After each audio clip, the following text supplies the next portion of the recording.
pernah ada dalam tanda petik kesalahan kita melakukan deliniasi kas itu berdasarkan morfologi.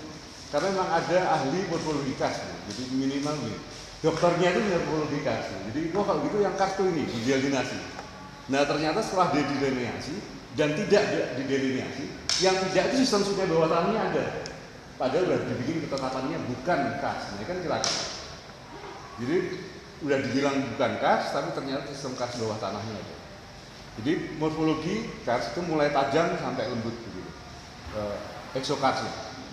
Nah, kenapa itu terjadi? Itu terjadi dari mekanisme pelarutan, dari yang tajam-tajam sampai yang lembut itu memang berbeda. Gitu. Jadi ada yang kars yang mudah larut sehingga dia tajam-tajam, tapi ada yang sulit larut sehingga bentuk pelarutannya tidak tajam.